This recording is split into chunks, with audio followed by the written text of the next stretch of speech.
So the reason I always say to people, start, is because the hardest part is the beginning. My dad used to say to me, you will always be the worst at something the first time you do it. So the results you get the first time you do it are not the true results. That was the worst version of you doing that thing.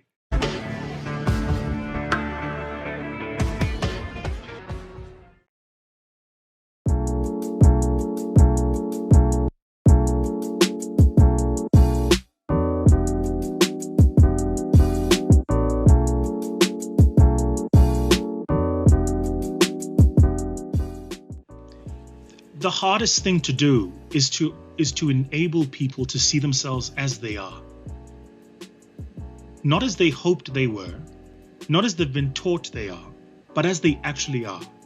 It's the single hardest thing to do, and I'll tell you why. Because we're all embedded in this construct of a thing called identity, right? And what people forget is identity by its very nature, one is man-made and two is exclusive. What that means is the minute I say I'm male, it means I'm not female. If I say I'm black, it means I'm not white. If I say I'm African, it means I'm not American. If I say I am, educated, it means I'm not illiterate. So all the little words we use to construct identity put us in a box. They don't free us, right? And it's something people, I think, don't think about because people today have assumed an identity for who they are. And it's all over, right? It's in the media, it's on social media, it's on TV, it's in the newspapers, it's in music videos. All you're being sold is an identity. This is what you should be based on where you come from and based on how you've been socialized. Very early on, my father taught me that I didn't have to be what society told me, right? That I could be different if I wanted. I want to put that in context and see if I'm understanding what you're saying. So I read Nelson Mandela's Long Walk to Freedom. It fucked with me, dude. That book is so good. When every second I think I'm a badass, and then I remember that the man faced 27 years in prison and refused to compromise his principles. I'm just not that hardcore. And so that shit is phenomenal. And I remember him saying in the book, he was like, this is Nelson Mandela talking. He said, I got on an airplane and the pilot was black. And for a minute I was scared because I didn't think black people could fly a plane. And he was like, what the fuck? Like, how do I think that? And he said, if that had seeped into my mind, identity, right, then how many other people had accepted something less than who they were because of what society had told them? Is that what you mean? That we're sort of subtly taking on these I can'ts? Exactly. So here's a great example. I'm short, therefore I can't model. Okay? I mean, it's not established that short people should model, but whether you should or whether you can are very different tests, right? And by the way, I approach every little thing in my life like that. Like all the shit I do, I go, I shouldn't, but it doesn't mean I can't. There's a big fucking difference. So if you're telling me I shouldn't be in the room, you may be correct. It doesn't mean I don't have the capacity to be in the room. I'm going to force my way in. And I'm going to get to change your mind. So this thing about identity, I think is so powerful because in today's world where we're no longer demographics, we're a psychographic now. There's a kid living in Kuala Lumpur who's never been out of Kuala Lumpur who sounds like a kid in Brooklyn, New York because he's watching Jay-Z on YouTube. But he's completely immersed in that culture and he's never left his small little village, right? And that's exactly the point, is everything you've been taught you are, somebody taught you that's what you are. Now, you can keep that identity, but again, you can't get the progress. And so what a lot of people do is they hang on to it, right? In South Africa, it's often about gender. Sometimes it's about tribe, right? So what tribe you come from. There's a big generation issue. So it's, I'm part of this generation. Yeah, all those things are true. But do you want the identity or do you want the progress? Because you can't have both. Hi, Jasper Basson here. I just wanted to remind you about the Daily Entrepreneur Tips series. It's a business growth series for entrepreneurs and contains financial information and also information to grow you as a person and your business, because we will never grow our business any higher than we grow ourselves. So click on the link below and I will send you daily information to grow you as a person and your business, and it's for 365 days of the year.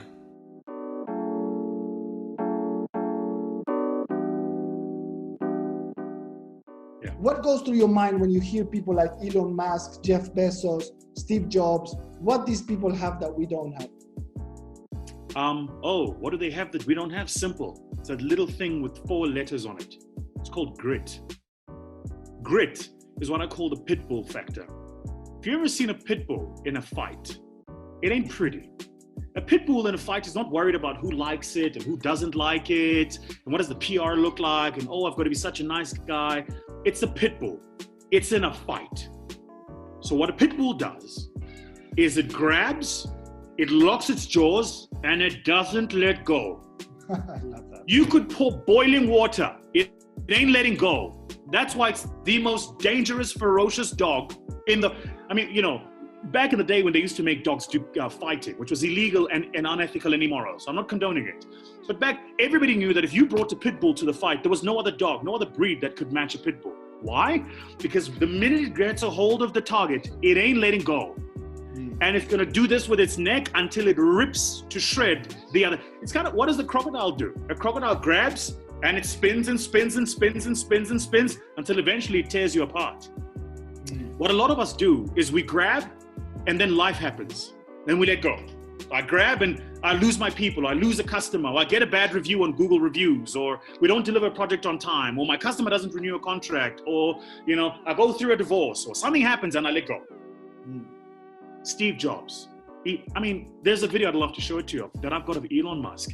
Elon Musk is sitting there talking to a 60-second, what did they call it? 60-minute, life in 60 minutes, that whole interview. The guy's interviewing him and he says, how do you feel when you hear people like Neil Armstrong tell you that your quest to go to space is ridiculous? And Elon Musk starts crying. It's the only time I've ever seen Elon Musk emotional. He literally goes to the brink of tears. And he says, that broke my heart because those guys are heroes of mine. Yeah. Then he says, regardless, I'm going to the moon. Now you have to remember, I remember a time when Elon Musk had just taken all of his money that he made from PayPal and X.com, planted it into Tesla, and everybody go, what are you doing? Are you mad? You're crazy. You must be stupid. People forget that when SpaceX was, SpaceX had a liquidity event, he couldn't raise more capital. This is less than 5 years ago. And he moved out of his home, he sold his house, he went and moved into an apartment, and he took the money that he made from that and he put it into SpaceX. That's because he had already expanded and used all of his money that he made from the PayPal transaction to build Tesla. Now, there are many of us, I'm telling you for free, if I made the billions of dollars he made from PayPal, the last thing I'd be doing is writing code and trying to go to the moon. I'd be in Monaco somewhere, waiting for the coronavirus to end so I can get back on Earth, or get back on land and watch the F1. But what these guys are driven by is grit. They grab and they don't let go.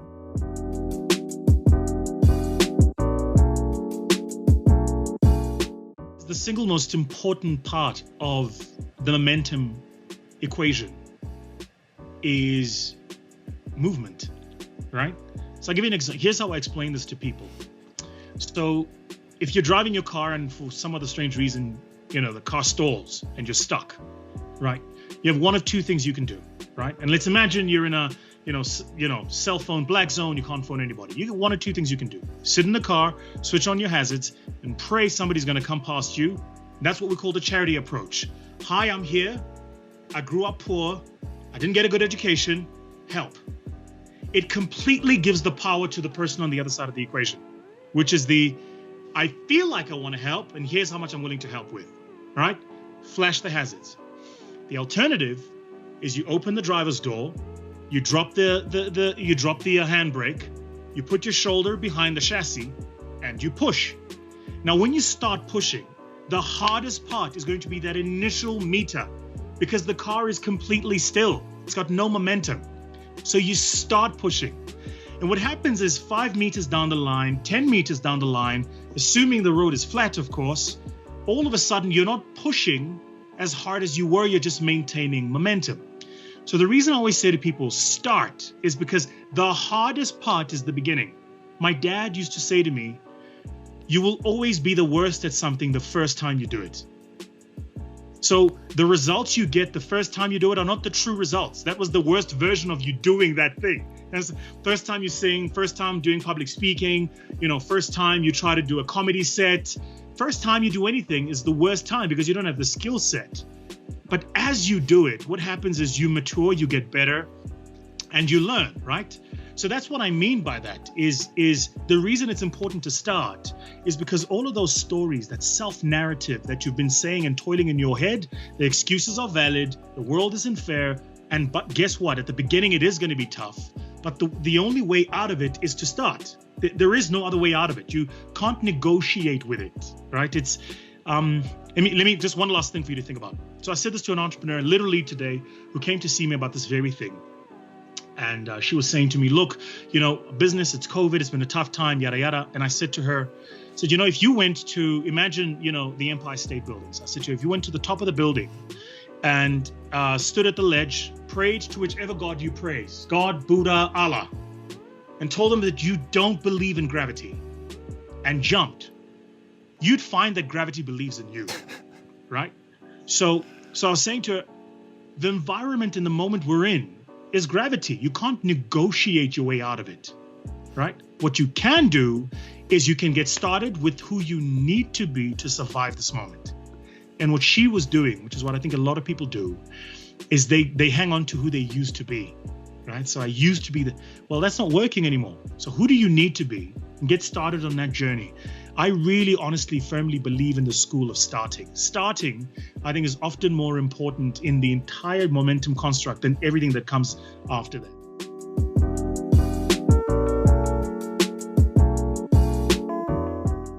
I remember I said to him, so what's your dream for mankind? What's your dream for humanity, right? Towards the end of the meeting. And he looks at me and he says, what we need is a little bit of faith. So I was like, faith? Such a strange thing to say. I was like, what is faith? I asked him, what's faith? And he said, faith is the ability to see the invisible, believe in the impossible, and trust in the unknown. So I was just like, wow, gobsmacked. And it's only as I've grown older that I realize what he was actually saying, which is it's the ability to make manifest that which is not yet. And I think a lot of us are living in a world today where unless we can see it, touch it, or feel it, we don't believe it to be. And we forget that everything you can see, touch, taste was imagined by someone, created by someone who had to have faith that it would find resonance with mankind. I think we have a duty today to understand the power of what that means. Man, you just gave me the chills again.